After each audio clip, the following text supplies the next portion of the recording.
সবচেয়ে বিখ্যাত সাইকেলের দোকান স্যার, যদি এখানে কিছু জানতে পারা যায়। আসুন স্যার, কি চাই? কিছু ইনফরমেশন চাই। সিআইডি এখানে কি হয়েছে স্যার? একটু এটা দেখুন, এটা কোনো সাইকেলের টায়ারের দাগ। আপনি কি বলতে পারবেন এটা কোন সাইকেল? আসুন স্যার।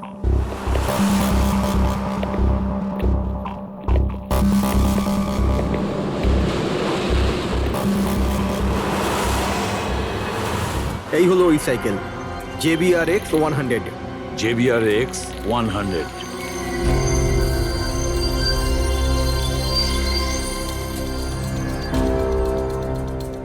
এই দেখুন স্যার, আমি তো প্রথমেই চিনতে পেরেছিলাম। আচ্ছা, কি বলতে পারবেন এরকম সাইকেল কে কিনতে পারে? মানে আমি বলতে চাইছি, কার কাছে থাকতে পারে এই ধরনের সাইকেল? এটা বলা তো খুবই মুশকিল স্যার, কারণ JBR এর এই সাইকেলটা এখন ট্রেন্ডে চলছে। প্রত্যেক সপ্তাহে কমপক্ষে 50টা পিস আমার তো প্রত্যেক দোকানের ব্রাঞ্চ থেকে বিক্রি হয়। আচ্ছা, শহরে অগুন্তি পিসেস আছে, তাদের মধ্যে এই সাইকেলের মালিককে খোঁজা কি করে সম্ভব হবে স্যার? খুবই হাইটেক সাইকেল, 21টা গিয়ার না? হ্যাঁ। শক অবজারভার, লেটেস্ট ডিজাইন। এর দামও নিশ্চয়ই খুব ভালো হবে। দাম 30,000 থেকে শুরু। মানে যেই হোক না সে খুব অবস্থাপন্ন, বড় লোক ঘরেরই হবে। চলো গিয়ে দেখি। Thank you very much.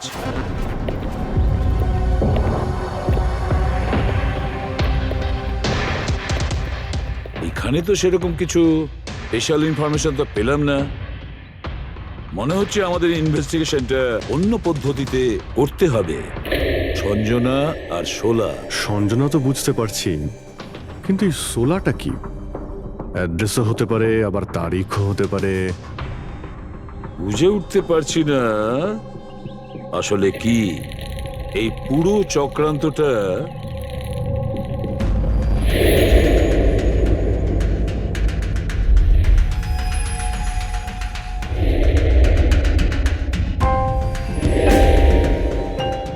Sir, যেইভাবে এই মেসেজটা লেখা রয়েছে, এই সোলা কোনো তারিখ নয়। এটা 100% কোনো জিনিস বা জায়গা যেখানে যেখানে লাশ লুকোনো যেতে পারে। তো এমন কোনো কিছু পেয়েছো কোনো জায়গা? হ্যাঁ স্যার, স্যার একটা অদ্ভুত জিনিস জানতে পেরেছি। অদ্ভুত? হ্যাঁ স্যার, স্যার একটা গাছ আছে যেটাকে আদিবাসী ভাষায় সোলা বলে। গাছ? মানে তুমি বলতে চাইছো ঝোপ, ট্রি? হ্যাঁ স্যার। তার মানে গাছের ভিতরে লাশ? স্যার, ইন্টারেস্টিং ব্যাপার এটাই যে এই গাছটা দুর্লভ প্রজাতির, কিন্তু মহারাষ্ট্র আর তার আশেপাশের জঙ্গলে এই গাছটা অনেক পরিমাণে দেখা যায়। তাহলে এই গাছ খোঁজার প্রস্তুতি আমাদের নিতে হবে। স্যার, হ্যাঁ বলো। স্যার সমস্ত ডেটাবেস চেক করে দেখলাম, প্রায় সব মিলিয়ে 53 সঞ্জনা প্রকাশ আছে। তাদের মধ্যে 13 জন গ্রেটার মুম্বাই এলাকাতে, আর বাকি সবাই শহরে।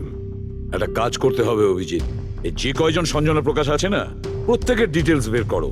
হতে পারে তাদের মধ্যে কোনো একজন সঞ্জনা প্রকাশের মিসিং পারসনস রিপোর্ট লিখিয়েছে পুলিশ স্টেশনে। Yes sir. এই গাছটা পাওয়া যায় না? হ্যাঁ, এতগুলো জঙ্গল আছে এটার। স্যার, এই গাছ তো কয়েকশো আছে। আর স্যার, শুধু জঙ্গলে না, লোকেদের ফার্ম হাউসে তো অবশ্যই থাকবে। তার মানে আমাদের সেই গাছটা খুঁজতে হবে যার মধ্যে লাশ আছে। খুঁজবো কি করে স্যার? এ তো শুধু কঠিনই নয়, বরং অসম্ভব। হ্যাঁ ফেডরিক, ঠিকই বলেছো, ব্যাপারটা অসম্ভব। এতগুলো গাছের মধ্যে থেকে কোনো লাশকে খুঁজে বের করা সত্যিই অসম্ভব। একটা কাজ করি আমরা, এই সমস্ত কাজ ছেড়ে দিই। আর কি হবে, এতগুলো লোক মারা গেছে, আমার মেয়েটাও মারা গেছে, এই তো। শুধু এইটাই ব্যাপার যে একটা খুনি কলার উল্টে ঘুরে বেড়াবে, হতে পারে খুনের পর খুন করে বেড়াবে। আরে না স্যার। না স্যার মানে কি? যখন তুমি সিআইডি তে জয়েন করেছিলে তখন কি শপথ করেছিলে? আইনকে রক্ষা করবে এরকম শপথ নিয়েছিলে?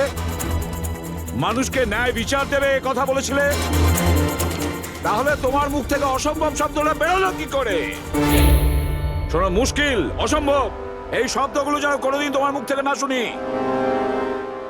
স্যার আমার মনে হয় যে আমরা যদি কিছু প্ল্যানিং করে শুরু করি তো তাহলে এই ব্যাপারটা অনেক সহজ হবে। হ্যাঁ স্যার, এই শোলা গাছ যে এরিয়ায় আছে সেই জায়গাটা তল্লাশি নিচ্ছি।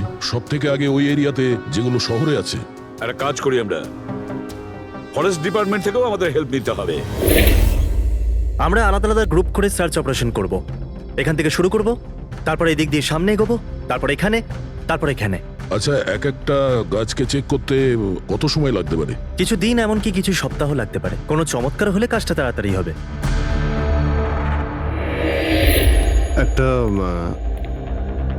একটা কথা বলুন, সোলার গাছ সবকটার মধ্যে কি এরকম গর্ত থাকে? না না, সব গাছ এরকম হয় না, তবে কিছু কিছু গাছ ভেতর থেকে এরকম হয়ে যায়। ওটা কিভাবে? এই গাছগুলোর একটা বিশেষ রোগ হয়, একটা বিশেষ ধরনের ব্যাকটেরিয়ার হামলা হয় এদের মধ্যে, আর পুরো গাছটাই ফাঁপা হয়ে যায় ভেতর থেকে। মানে যেই গাছটায় লাশটা লুকোনো হয়েছে সেটা ভেতর থেকে ফাঁপা। চলো, কিছু কাজ তো সহজ হলো। আমাদের সেই গাছটা খুঁজতে হবে যেটায় গর্ত আছে। আচ্ছা, এরকম কোনো এরিয়া আছে যেখানে এই সব গাছে এই ধরনের রোগ ছড়িয়ে আছে? প্রায় 150 বছর আগে চারকোলি ফরেস্ট, ওখানেই রোগ পাওয়া গেছিল। এটা এখানে আছে। খুব দ্রুতই রোগটা ছড়িয়েছিল, আর যতক্ষণ আমরা এর চিকিৎসা করেছিলাম অনেক গাছ নষ্ট হয়ে গেছিল। আর এগুলো সবই ওই একই গাছ ছিল? আগে হ্যাঁ, এই গাছগুলো এখনো ওখানে আছে? অনেকগুলো।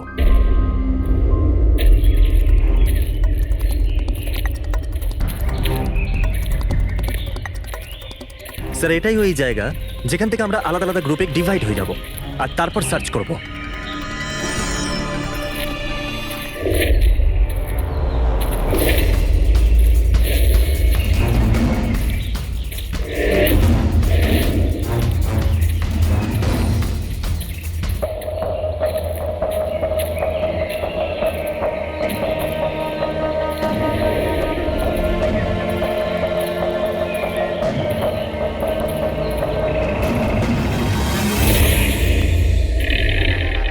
স্যার, সব জায়গা চেক করলাম, কেউ কোথাও সঞ্জনা প্রকাশের নিরুদ্দেশ হওয়ার রিপোর্ট দায়ের করেননি।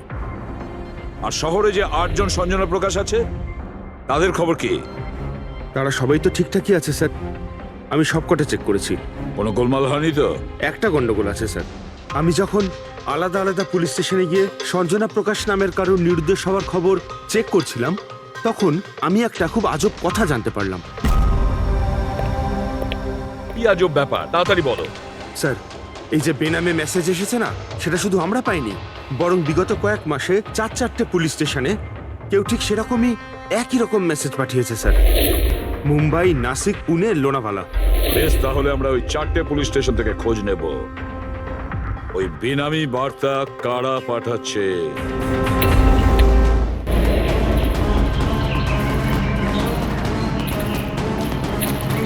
অন্ধকার হয়ে আসছে, আমার মতে আমাদের ফিরে যাওয়া উচিত। রাত্রিবেলা জঙ্গলের ভিতরে ঘোরাফেরা করা উচিত নয়। বলুন, আর কিছুটা সময়, 10টা মিনিট দেখি, তারপর ফিরে যাব।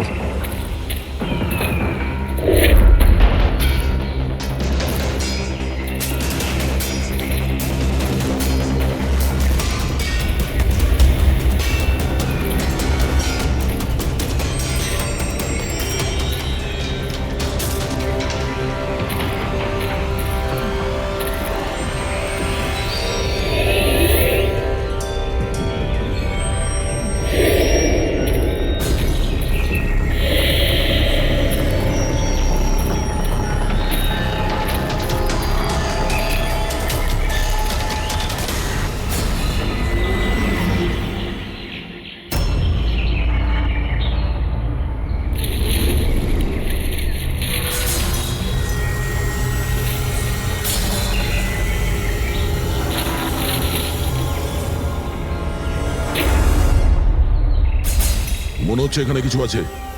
এই পাতাগুলো বার করো, পরিষ্কার করো এগুলো। পরিষ্কার করো।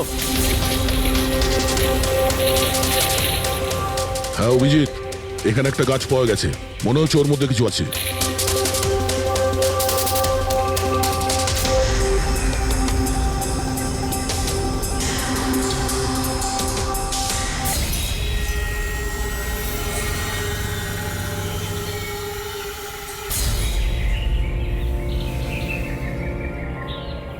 কঙ্কাল কোনো মহিলার? আচ্ছা, এটা সঞ্জনা নয় তো?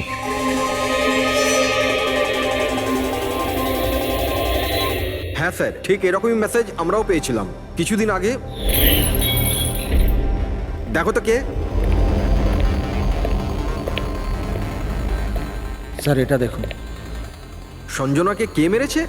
16ই মে লুকিয়েছে। আমরা ভেবেছিলাম কেউ মজা করছে, পাড়ার বাচ্চারা কেউ, তাই আমরা সেই জন্য সত্যিটা জানার প্রয়োজন মনে হয়নি আপনাদের। কি করে খুঁজে পেতাম স্যার? না কোনো লিড ছিল, না কোনো সঞ্জনার মিসিং রিপোর্ট, না কোনো লাশ পেয়েছিলাম স্যার। তাই তারপর স্যার লিড তো নয়, কিন্তু আমার লেভেলে আমি তদন্ত করেছিলাম, কিন্তু তাতে যে মেসেজ পাঠাচ্ছে তারও কোনো খোঁজ পাইনি, এছাড়া কোনো খুন বা অপহরণও হয়নি। অতএব এটা আমাকে মজা মনে করে ছেড়ে দিতে হয়েছে। এই হলো সেই মেসেজ যেটা আমি থানার দেওয়ালে লেখা পেয়েছি। একদম ওই রকমই লেখা। আমরাও ঠিক এই রকম মেসেজই পেয়েছিলাম। গত কয়েক মাস ধরে 4টে আলাদা আলাদা পুলিশ স্টেশনে আর আমাদের বাড়িতে এই মেসেজটা যে দিচ্ছে, সে তো নিশ্চয়ই মজা করছে না। স্যার, এই যে 4টে শহর মুম্বাই, নাসিক, পুনে, লোনাভলা, এগুলো একে অপরের থেকে অনেক কিলোমিটার দূরে স্যার। শুধু মেসেজ পাঠানোর জন্য তো কেউ এতগুলো শহরে যাবে না স্যার। আমার মনে হয় এই 4টে শহরের সঙ্গে ওর কোনো কানেকশন আছে। স্যার ওই মেয়েটার খুন ছুরি মেরে করেছিল স্যার। আর কঙ্কালের বোন ডেন্সিটি দেখে এটা মনে হচ্ছিল যে মরার সময় ওই মেয়েটার বয়স ছিল 20 বছরের কাছাকাছি হবে। 20 বছরের কাছাকাছি। পুরবি, শহরে 8 জন সঞ্জনা প্রকাশ আছে, তাদের বয়স কিরকম? স্যার প্রথম জনের বয়স 67, 43, 52, 21, 33, 39, 23 আর 29। 21 বছর আর 30 বছর। ওই 21 বছর আর 30 বছর বয়সী যে সঞ্জনা প্রকাশ আছে, ওদের ব্যাপারে আবার খবর নাও। সঞ্জনা দেবী, একটা কথা আমি বুঝতে পারছি না যে এই আপনার আধার কার্ড আর লাইসেন্সে যে ডেট আছে সেটা মানে এর মধ্যেই করা হয়েছে কার্ড দুটো। অ্যাকচুয়ালি স্যার আমি ছোটবেলা থেকেই ব্রডে থাকতাম, তো আমার কাছে সব আইডি প্রুফ ওখানকারই ছিল। আর এখন তো আমি ইন্ডিয়া এসে গেছি, তো আমার এখানকার প্রুফও দরকার। সো এখানে সব প্রুফ তৈরি করে নিয়েছি।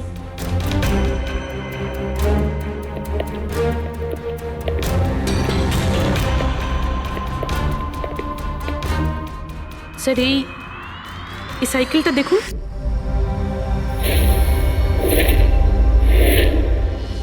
একে এটা বিকি, আমার ছেলে, সঞ্জনার ছোট ভাই। কোথাও দেখতে পাচ্ছি না তো। কোথায় ভিকি? ও আমি ওকে নিয়ে আসছি স্যার। স্যার আপনাদের কাছে একটা রিকোয়েস্ট ছিল, বিকিকে একটু কম প্রশ্ন করবেন। কি বলুন তো, ও অচেনা মানুষ দেখলে ভয় পায়, ওর অটিজম আছে।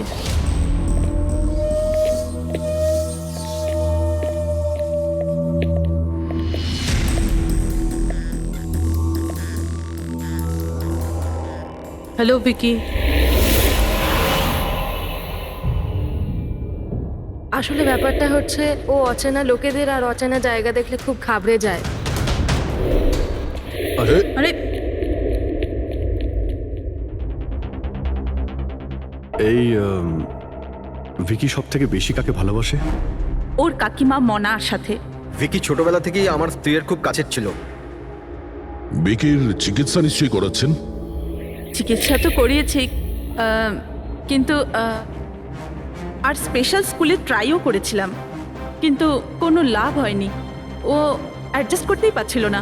হ্যাঁ স্যার, আমরা মুম্বাই, পুনে, লোনাভলা, এমনকি নাসিকেও ট্রাই করলাম, কিন্তু কোনো লাভ হলো না। অভিজিৎ, এ তো সেই সব জায়গাগুলোরই নাম নিচ্ছে যেখানে যেখানে সঞ্জনাকে মার্ডার করার মেসেজ পাওয়া গেছে। আপনি কে? স্যার ও আমার ছেলে সমীর।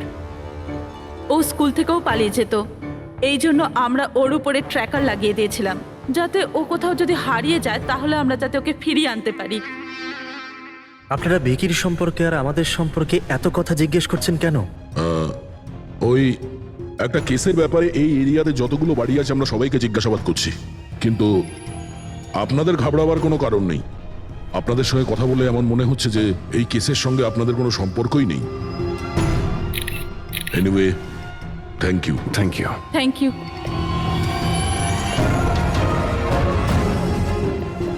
চলো এখান থেকে। সঞ্জনাকে দেখে ঠিক লাগলো না, খোঁজ নিতে হবে। স্যার, এটা এজ প্রোগ্রেশন সফটওয়্যার। এটার মাধ্যমে আমরা এটা জানতে পারবো যে এই 5 বছরের বাচ্চাটা 22-23 বছর বয়সে কেমন দেখতে হবে। স্যার, এই দেখুন।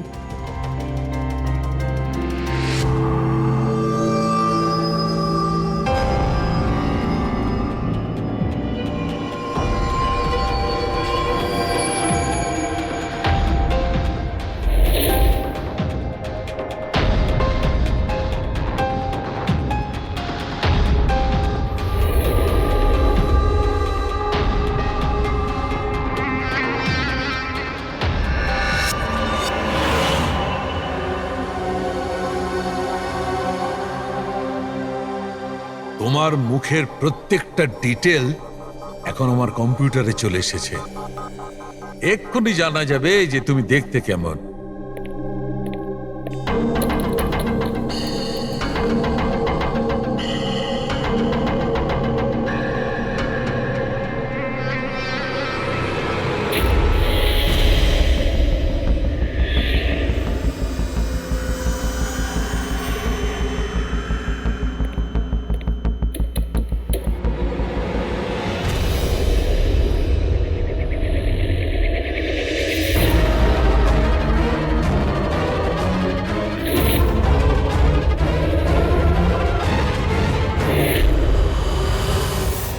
এ তো স্যার অন্য কেউ।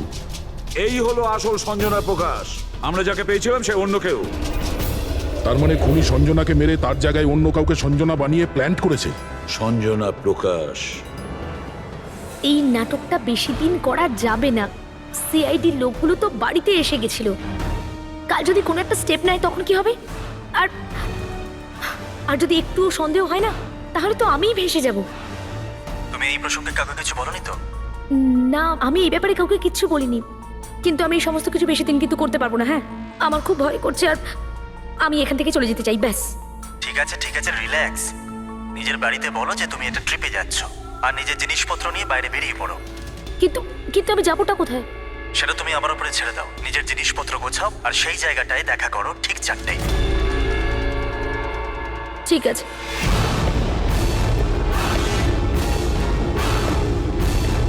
সঞ্জনা কোথায়? স্যার, সঞ্জনা? স্যার শুনুন না স্যার, কোথায়? ডাকছি স্যার। আপনারা এখানে? আমরা সঞ্জনাকে গ্রেপ্তার করতে এসেছি। কি? আপনারা ওকে গ্রেপ্তার কেন করবেন? কি করেছে ও? একটা খুনের সঙ্গেও জড়িত। আমাদের কাছে ওর নামে ওয়ারেন্ট আছে। না না ইন্সপেক্টর স্যার, আপনার কিছু ভুল হচ্ছে। আমার মেয়ে এরকম করতে পারে না। ইন্সপেক্টর স্যার, অনেক বছর পর আমি আমার মেয়েকে পেয়েছি। আমি তাকে আর হারাতে চাই না। আর হারাতে চান না মানে? সঞ্জনা 8 বছরের ছিল, তখনই আমার আর আমার স্বামীর বিচ্ছেদ হয়। সঞ্জনাকে নিয়ে আমার স্বামী ইউএস চলে যায়। তারপর কখনোই আমি আর সঞ্জনাকে দেখতে পাইনি। এই কিছু মাস আগেই ওনার মৃত্যু হয়। আর আমার সঞ্জনা আমাকে ফোন করে যে মা, আমি তোমার কাছে যেতে চাই, ফ্যামিলির সঙ্গে থাকতে চাই। খুব মুশকিলের মধ্যে দিয়ে আমি সঞ্জনাকে পেয়েছি। ওকে গ্রেপ্তার করবেন না। আই এম সরি, কিন্তু সঞ্জনাকে তো আপনি আগেই হারিয়েছেন। সঞ্জনাকে খুন করা হয়েছে। আর যে আপনার মেয়ে সেজে এখানে রয়েছে সে একজন বহুরূপী। সঞ্জনা সেজে এখানে রয়েছেও।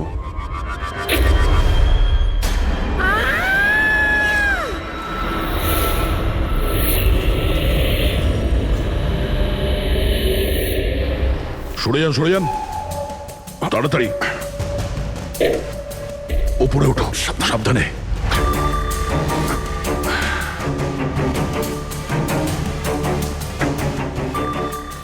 She is dead.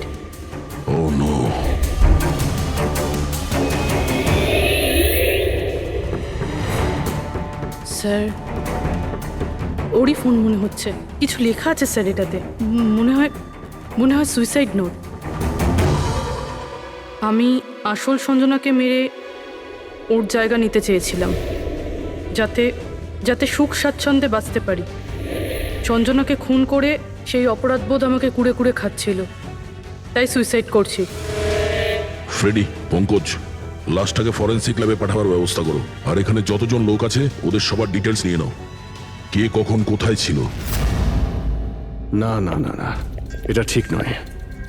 ও আত্মহত্যা তখনই কেন করলো যখন আমরা ওকে গ্রেপ্তার করতে এখানে আসি? হঠাৎ করে কি ওর বিবেক জেগে উঠলো নাকি? স্যার এইসবে এই মেয়েটা একা ছিল না, পরিবারের অন্য সদস্যও জড়িত আছে। আর সব কিছু জেনে যাওয়ার ভয়ে একে রাস্তা থেকে সরিয়ে দিল। তখন আপনি কোথায় ছিলেন? স্যার আমি রুমে ছিলাম, আওয়াজ শুনে এসেছিলাম। আর আপনি? স্যার আমি বাইরে ছিলাম, আওয়াজ শুনে এখানে এলাম। স্যার ওই মেসেজে যা লেখা আর বিকি যা লিখেছে দুটোই সেম, আমি ম্যাচ করিয়েছি। আর ওর কাছে ওই একই সাইকেল আছে, JBR 1000। আর ওর ওই 4টে শহরের সাথেও যোগাযোগ রয়েছে যেখানে মেসেজগুলো পুলিশকে দেওয়া হয়েছিল। স্যার আই থিঙ্ক এতগুলো প্রমাণ যথেষ্ট এইটা প্রমাণ করার জন্য যে এই মেসেজগুলো বিকিই পাঠাতো।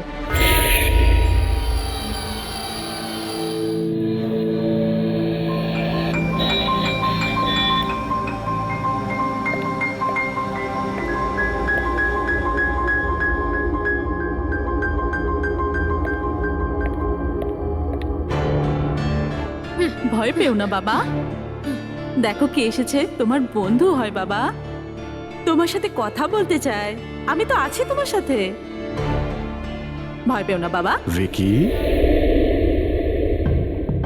তোমার মা বলল যে তোমার নাকি প্লেন খুব পছন্দ, হ্যাঁ? আরে বাহ, তোমার কাছে তো অনেকগুলো প্লেন আছে দেখছি।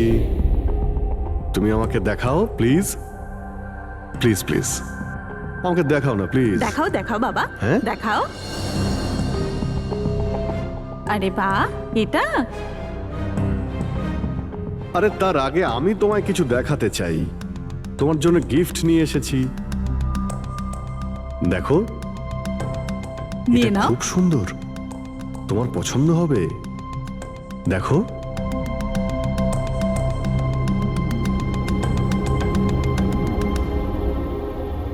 Wow, jet aeroplane!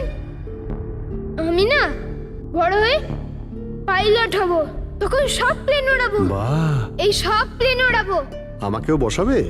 পাক্কা পাক্কা। আরে বাহ, আরে শোনো, আমার একটা বন্ধু আছে, ও সত্যিকারের পাইলট।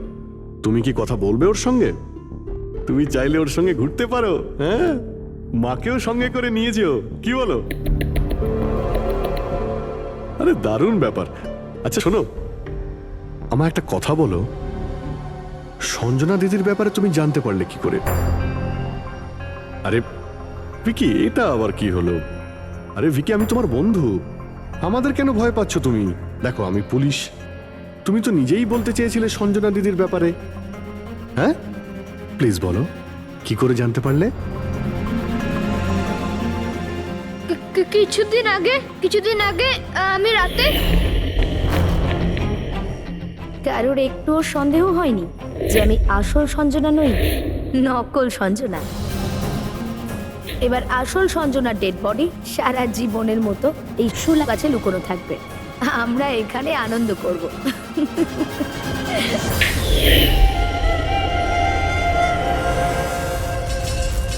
আমাদের আন্দাজ ঠিকই ছিল, এই নকল সঞ্জনার সঙ্গে আরো কেউ যুক্ত ছিল, আর হতে পারে ওই ওর খুন করে দিয়েছে।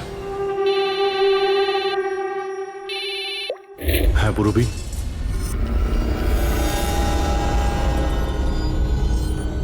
কোথায়? ওকে ওকে, এই নকল সঞ্জনার ব্যাপারে একটা লিড পাওয়া গেছে। ওর ফোনে একটা সিক্রেট ব্যাংক অ্যাকাউন্ট পাওয়া গেছে যাতে ওর আসল নাম আছে নয়না। আর এই অ্যাকাউন্ট থেকেই ও প্রত্যেক মাসে কাউকে টাকা পাঠাতো নাগপুরে। নয়না আমাদের মেয়ে হয় স্যার, ও পেশায় একজন অ্যাক্ট্রেস, কিন্তু একটা অ্যাসাইনমেন্টের কারণে ও মুম্বাইতে রয়েছে। কিন্তু আপনি এমনভাবে জিজ্ঞেস করছেন কেন? কি হয়েছে ওর? ও ঠিক আছে তো? না, ও ঠিক নেই। নয়না মারা গেছে।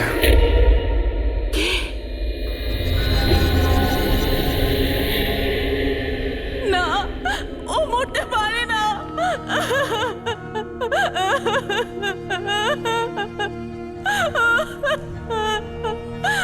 কালই ও আমার সাথে ফোনে কথা বলেছিল। না, ওর মৃত্যু কখনো হতে পারে না, ওর মৃত্যু। আমাদের সন্দেহ হচ্ছে যে কেউ ওকে খুন করেছে। হতে পারে সে যার জন্য ও কাজ করত। নয়না, ম্যাম প্লিজ প্লিজ নিজেকে সামলান। দেখুন, নয়নাকে তো আমরা ফিরিয়ে আনতে পারবো না, কিন্তু ওর খুনিকে ধরে শাস্তি তো দিতে পারবো ম্যাডাম। প্লিজ আপনি নিজেকে সামলান। ও কার হয়ে কাজ করতো? হ্যাঁ, আমাকে বেশি কিছু বলেনি। ও একটা ভালো অফার পেয়েছিল, খুব আনন্দে ছিল। বলেছিল, মা খুব ভালো রোল পেয়েছি। কাজের অফারটা মুম্বাই থেকে এসেছিল।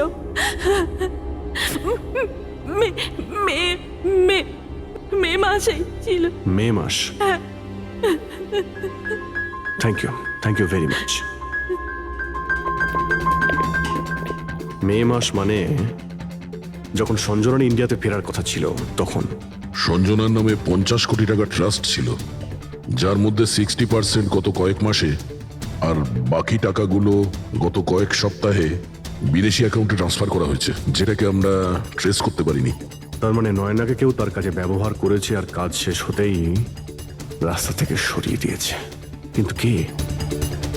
এই রহস্য তো নয়নার সঙ্গেই শেষ হয়ে গেছে, বা হয়তো নয়। আমার মাথায় একটা প্ল্যান এসেছে। অঞ্জনা যে খুন হয়েছে সেই সত্যিটা তো নয়না স্বীকার করেই নিয়েছিল, কিন্তু ওর খুনি এখনো পর্যন্ত ধরা পড়েনি। আর ওর খুনি এই বাড়িরই কোনো সদস্য। কিন্তু সে বেশিক্ষণ বাঁচতে পারবে না, কারণ তাকে ধরার জন্য আমাদের কাছে একটা প্ল্যান আছে। আর বিকির সাহায্যে আমাদের এই প্ল্যানটা সফল হতে পারে। উইকি আমাদের এই খুনের ব্যাপারে বলেছিল, তার মানে খুনির ব্যাপারেও নিশ্চয়ই কিছু জানে, কিন্তু বলতে পারছে না। যদি কোনো বাচ্চা খারাপ, ভয়ঙ্কর বা বিপজ্জনক জিনিস দেখে ফেলে, তো শক বা স্ট্রেস থেকে বাঁচার জন্য ওদের মস্তিষ্ক সেটাকে এক কোণে ব্লক করে দেয়। ওদের এই কথাটা মনে তো থাকে, কিন্তু পুরোপুরি নয়। ভিকির সাথেও এরকমই হয়েছে। এই জন্য ও আমাদের মেসেজ পৌঁছে তো দিয়েছে, কিন্তু তার বেশি ডিটেলস দিতে পারেনি। সেই জন্য আমরা দিল্লি থেকে অটিজম স্পেশালিস্ট একজনকে ডেকে পাঠিয়েছি, যে একটা যন্ত্র আর বিশেষ টেকনিক দিয়ে ব্রেন প্যাটার্ন রিডিং এর মাধ্যমে ভিকির মতো বাচ্চাদের মস্তিষ্কে যা লুকিয়ে রয়েছে সেটা পড়ে নিতে পারেন। আমরা ওর মাথায় একটা বিশেষ ডিভাইস পরাবো, আর তারপরে ওর আলাদা আলাদা সবার ছবি দেখাবো। চিনতে পারা, স্মৃতিশক্তি আর এইরকম বিভিন্ন রকম তথ্য আলাদা আলাদা জায়গায় স্টোর হয়। ছবিগুলো দেখার পর ওই ডিভাইসে একটা লাইট জ্বলবে, আর যে ছবিটা দেখার পর ব্রেনের আলাদা আলাদা জায়গায় লাইটটা জ্বলবে, কিংবা ইজি তার মানে ইলেকট্রোএনসেফেলোগ্রাম উপর নিচে যদি হয়, তার থেকেই জানা যাবে যে সেই হচ্ছে খুনি, যাকে বিকি দেখেছিল। মনা কাকি, বিকি বাবা নিজের ঘরে নেই। কি? বিকি বাবা ওর নিজের কি ঘরে হলো? নেই। কোথায় গেল? কোথায় গেল জানি না। কি হয়ে গেছে ওর? যেভাবে হোক ওকে খুঁজে আনুন, যা খুশি করুন। ও স্কুল থেকেও পালিয়ে যেত, এই জন্য আমরা ওর উপর ট্র্যাকার লাগিয়েছিলাম। আর যদি ট্র্যাকার লাগানো থাকে তাহলে তো আমরা ওকে ট্র্যাক করতে পারি। হ্যাঁ, এক মিনিট।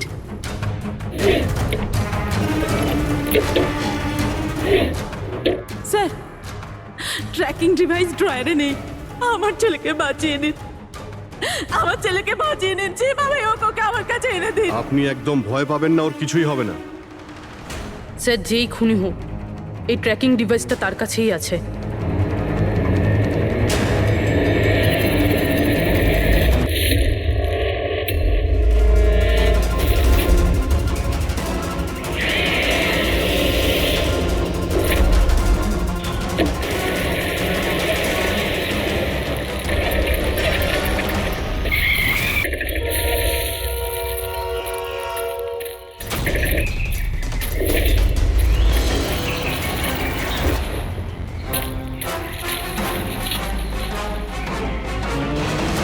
তুই বিকি নয়? তাহলে বিকি কোথায়?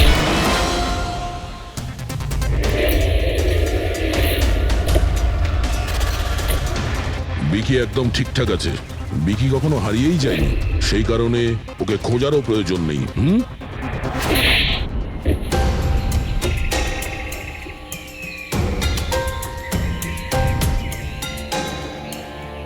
তুই তো একটা বোরে, মানে সৈনিক।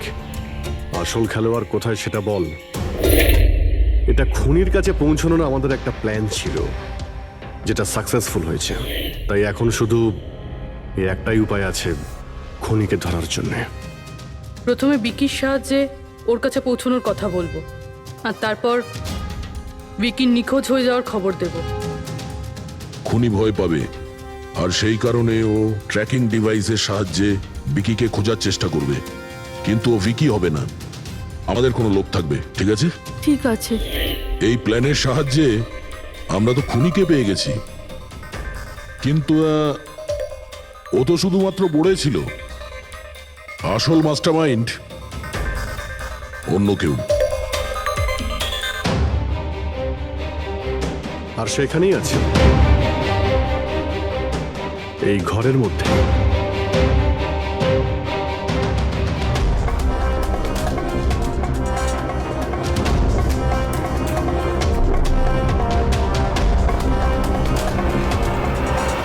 কপিল, কি প্ল্যান বানিয়েছো তুমি?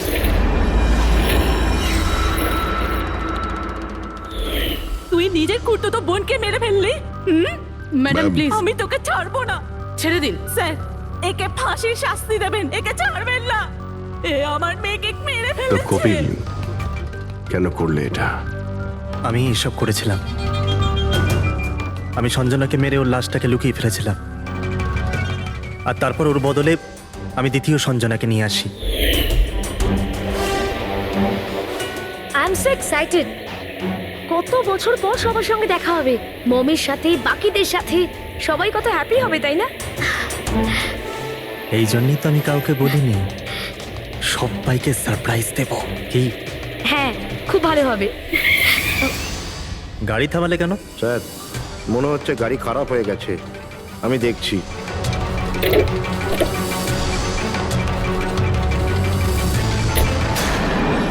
ভাই, এখান থেকে কত দূর আমাদের বাড়ি?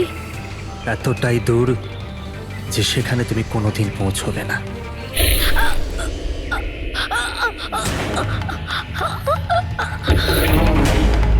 তারপর আমরা সঞ্জনা লাশটাকে ওই শোলার গাছেতে লুকিয়ে দিয়েছিলাম। তারপর নয়না, যে একজন অ্যাক্ট্রেস, তাকে আমি সঞ্জনার বদলে এই বাড়িতে নিয়ে এসেছিলাম, যাতে সঞ্জনার নামে যে লাখ টাকা ট্রাস্ট আছে সেটা আমরা পেয়ে যাই। আর শুধু টাকাই নয়, বরং সঞ্জনার আসার আগে যে সম্পত্তি ছিল সেটা আমাদের নামে ছিল। কিন্তু যেই সঞ্জনা এলো, আমাদের ভাগ কমে গেল। এই জন্যই আমি স্যার প্ল্যানটা করেছিলাম। স্যার, সবকিছু ঠিক চলছিল, কিন্তু যেই আপনারা এলেন, নয়না ঘাবড়ে গেছিল, আর আমি ভাবলাম যে কিছু গড়বড় না করে দেয় ও। এই জন্য আমি নয়নাকেও মেরে দিয়েছিলাম।